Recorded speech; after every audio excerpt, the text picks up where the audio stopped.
All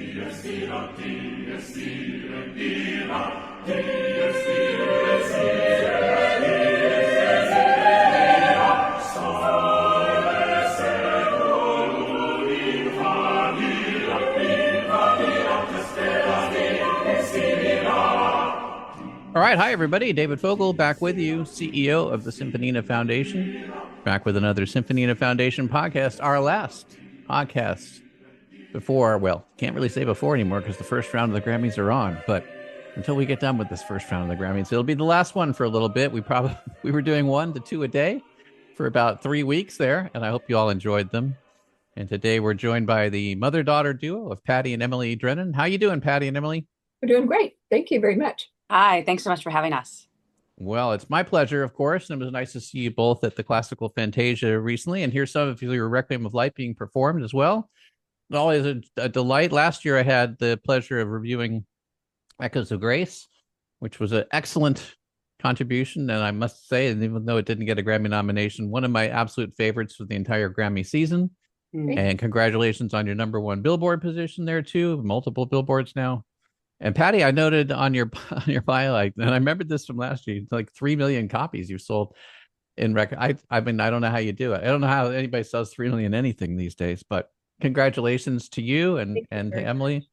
I want to ask you, when did you get started on Requiem of Light? Because Echoes of Grace, and I say it this way, because Echoes of Grace to me was kind of an introduction to the beauty of choral music. I've heard choral music many times in my long life, but never really locked into like, wow, I mean, that's just tremendous.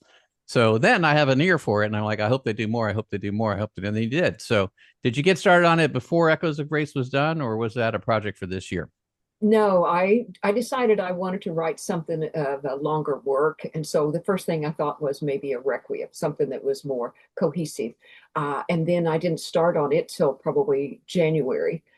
It was interesting because I was kind of holed up here in my house because of the weather and people doing some construction on my kitchen. So I only had 3 rooms to work in: my bedroom, my bathroom, and my writing room. So I had nothing to do but sit here and write. And that's how the Requiem got written. And it's something that you can laugh about now, but you immerse yourself in. You have no other distractions. You can get things done so much easier. That's true. Emily, when did Patti first tell you, hey, we're doing this? Well, we've kind of talked about, we were mulling around, should we do something else? What would we like to do? We enjoy, working together. And we just said, could you maybe just do this? And she said, well, let me think about it. And it's so funny because growing up my entire life, I've experienced this where she said, oh, that's just so fast. I don't think I'm going to be able to do that. And you wake up the next morning and it's done. So it was funny because for my wedding, I was looking for an arrangement of the Lord's Prayer, male trio that was a cappella with really cool harmonies. I couldn't find anything. And I think I called her maybe at 5 p.m., and which is kind of expressing frustration. And at 11 p.m., she was like, check your inbox. And I was like, I'm getting ready to go to bed. She said, just check your inbox. She'd written the entire thing, totally done. And it was exactly what we used for the wedding. So wow. It's not new to me that, I can't do that. I can't do that. I'm like, yes, you can. Yes, you can. So I push her and, she gets it. Yeah. Well, there's a thing about being able to write great music quickly, and that's its own skill. Being able to write great music is its own skill, and then being able to do it quickly is an additional skill. So, Patti, is that a skill that that came to you and you always had it? You had to work at it? I think it comes easily because it's number one, publishers are oftentimes quick to say, hey, I need a piece for the crop and it needs to be, could you have it by Wednesday? And so I always consider those kind of challenges something that I'd like to do because I want to be responsible and be able to provide what they've asked for. But I think it's like, for me, I kind of equate it to putting a jigsaw puzzle together. You sit down and you work on it, and then you want to put one more piece and one more measure and one more one more little element into it. I used to love writing till like 2 o'clock in the morning, would finish a piece, and then I would have my a snack and a Coke Zero or something there, and it was like, well, I've got more Coke Zero. Should I start another piece or should I just go on to bed? So no, start another piece, obviously. Yeah, I know. And then I'd wake my husband up and say, "Do you want to hear it? I just finish it." Maybe tomorrow. Yeah. Well, it's great, and I guess the other thing I wanted to ask is, as a mother-daughter team, I used to play with my dad. My dad passed away in 2007.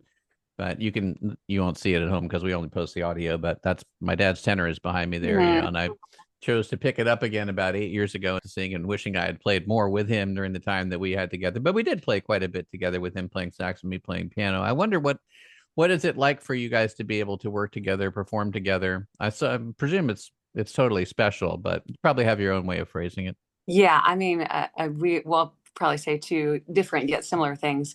It's so interesting because it's just like a second language that we have. We've always had it. We grew up singing together and grew up making music. So even now, when we're putting something together, I'll just say, no, no, no. Remember that key? Do that little thing. Yeah. And it's just we kind of speak in idioms and phrases and can kind of read each other. And even when we're singing together, a lot, we'll sing the same harmony. I'm like, no, that's my note. Change. You go up there. We get on the same tracks. So it's really fun because it's just a different pathway, different language that we're both kind of on. But certainly there is, and she'll say this too, the mother-daughter relationship sometimes where she'll be like, Emily, quit mothering me. I am the mother, So, is that true, Patti? It's true. It's true. Okay. Yeah, All right. Guilty as charged. Okay. Yeah, we used to sing together so much. And our first true duet was when she was in fourth grade. It was a Sandy Patti piece. But we tried to sing when she was almost 3 or 4 years old in church. We had it down. She was matching pitch really well. But we got to church at the dress rehearsal, and she didn't have a pink microphone cover to match her dress, and she refused to sing. And it was on a Sandy Patti piece. And my husband kept saying, babe, don't push her. Don't push her. We don't want to make her never sing again. And later, Emily's working with Sandy Patti at the symphony. And she says, well, did you just tell her you sit down there and you sing it? And, and it was a joy to see it come full circle like that. I want to congratulate you on making the Billboard charts for Requiem of Light this year. It's tough to do. It was tough before to do, but it's even tougher now to do. So congratulations. You made number 7. I'm sure you guys worked very hard to get there. When I'm looking at the credits for the album, I'm noticing first, of course, and as I listen, that it's a cappella, right? So compared to other choral albums that you've worked on or created yourself, what was your choice this time of trying to do something that's entirely a cappella? Well, part of it was a challenge. I wanted to do the Requiem, and Greg said, we got to think about timeline, orchestra, get the music, who we're going to choose. Since you write good a cappella music, what about an a cappella Requiem? Mm-hmm. And I thought, well, you don't see very many of these written, especially in the 21st century. So I thought, why not? Just seamlessly let it flow from one movement to the next. And then just to add Sangeeta and Brian as soloists was just like icing on the cake to that. And whenever I wrote that, I wanted to reach for the stars, as you will, with the number of parts that I wrote, and write something that was challenging, that people would enjoy, that would be unexpected, using all sorts of harmonies, because I love jazz, I love gospel, I love classical. And so you'll see little hidden elements in there throughout. And so that was just something that was kind of near and dear to my heart. And I decided I wanted to do that. Though I'm a pianist and I love to play. Yeah. I love beautiful chords and things like that. Yeah.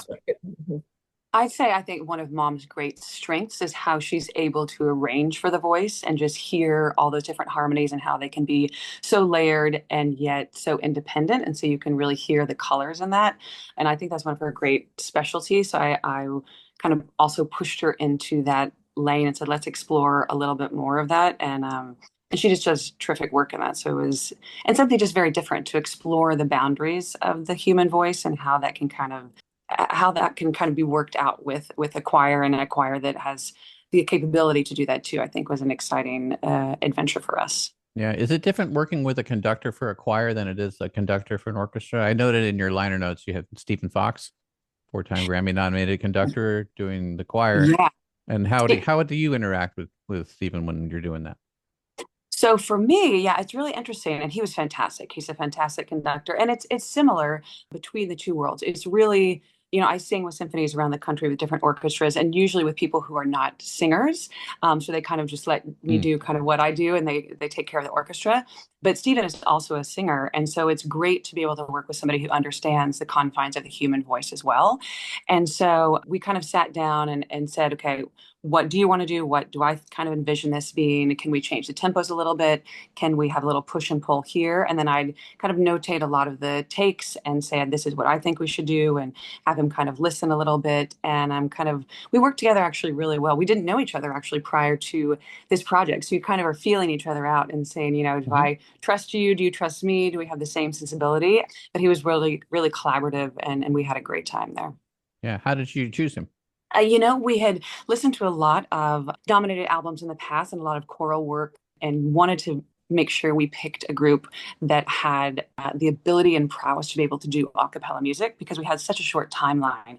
And we had always loved what he had done and had some friends who had worked with him before. We wanted to make sure that we wouldn't have any pitch problems as well. Right. If you're doing it's a different bird, to do something that's wholly a cappella and for 30 plus minutes. You can work magic in the studio, and we really didn't have time to do that. We needed people who could really be on point and really be in tune and really still be musical and not have to do a lot of behind the scenes magic, changing pitches and all of that. We just didn't want to do that, nor did we have the time. We, had some meetings and said, hey, would you be interested? And he had, heard of us and said the same thing. And so we said, okay, let's do it. Yeah. When you speak about having time in the studio or not having time in the studio, so when you're doing a show, let's say as we were doing a classical Fantasia, or I believe you did in New York, that I can only be on one coast at a time, I guess. Yeah, but I did manage to see you in LA. What kind of rehearsal do you get to do before you're out there performing for all of us? Well, so it depends kind of on the act. In New York, we had kind of set times of the pieces we were doing. And so I'm pretty type A, so I have a pretty rigid schedule. Where do you get that from, Emily? It's funny because my dad, was pretty type A. Mom is a little type A, but a little more type B. Okay. I think Mom likes to call me, I don't know what you say, Uber type A or type AX or something. Type B, but she still has the whole thing done for you by 11 p.m. when you give it to her at 5. So yeah, okay. I know. B plus, we'll have to say then. That is true. That is true. Yeah. But we kind of flesh out, okay, we're going to focus on these 3 pieces. I need you to focus on this. And so I kind of siphon out a schedule, if you will, of, okay, these are the 2 pieces. The soloists are doing this. We're going to have this time for them to rehearse.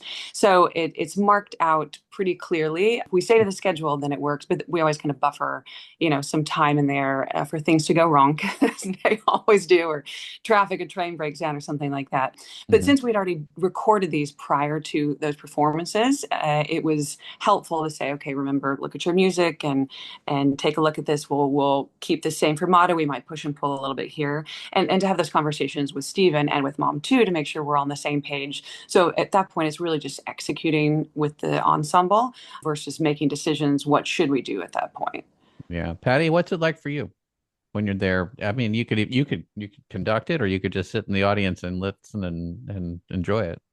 Well, I had the option to think about that, but to me, there's a point where you've done all the work and you want to let the person who is so comfortable with the choir bring it out of them. I've taught and conducted choirs for probably 35 to 40 years myself. Yeah. So I'm used to working with them from, high school up through senior adults. So I'm used to doing that, but I wanted to sit back and I wanted to see what his ideas were. I wanted to see how he interpreted it.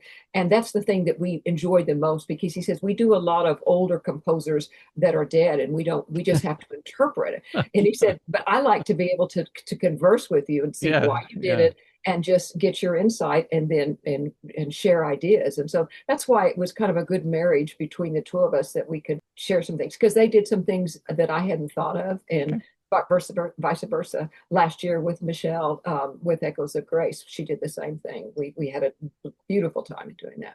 Yeah. Well, a wonderful album. And it leads me to ask, when the Grammys are over, that's in February. We'll keep our fingers crossed for you. What's next? Well, we just had a conversation. By 11 p.m. tonight. I know. Right? We had just a conversation about some brainstorming of just an album of my work. So that's kind of in the very small stages. But okay. I first said, I think I'm going to take a break. And I told Emily and Greg, I think I've heard that before, Patti. But it's like, we only get older, and we better just strike while the iron's hot. And if it's still hot, then I'll still be working on All I doing- suspect there'll be some inspiration coming to your way. Emily, what are you going to be working on? Yeah, there are a few projects kind of ruminating that I might be producing, and then also Okay. possibly a chorus album too. And I might do some more of my own music. I've put that a little bit on the back burner with these projects, so I'll be touring a little bit more with symphonies and singing. And I also might take a little bit of a break, just a bit of a respite, just to breathe a little bit, and But it's right. It's you always have the inspiration to do wonderful things, and if the timing comes together and the people group comes together too, you can't miss that opportunity. So never say never. Never say never. Requiem of Light, it's great. Submitted for Best Choral Performance, if I understand correctly. Yes, Yeah. that's correct. Okay, Best Choral Performance. And we wish you all the best with it. If people want to get in touch with you, Patti, what's the best way to get in touch with you? They can email pattidrennan@gmail.com. Okay. And my website is pattidrennan.com. They can go and look and listen to any of the music that I've written over the years. There's a lot of it. Emily, how about you? Yeah, for me, Facebook, Instagram is great. Emily Drennan on Facebook, Emily K. Drennan on Instagram, and my email, emily@emilydrennan.com, is also welcome. Patti, Emily, we wish you the best of success this year and always, really. And it's just been a delight to get to know both of you over the last couple of years. We're going to listen to some more of your great music on the way out here. And if there's anything we can ever do at the Symphonina Foundation to be of help, you just let us know. Thank you so much. Thank you so much, David. We love you. Enjoyed it.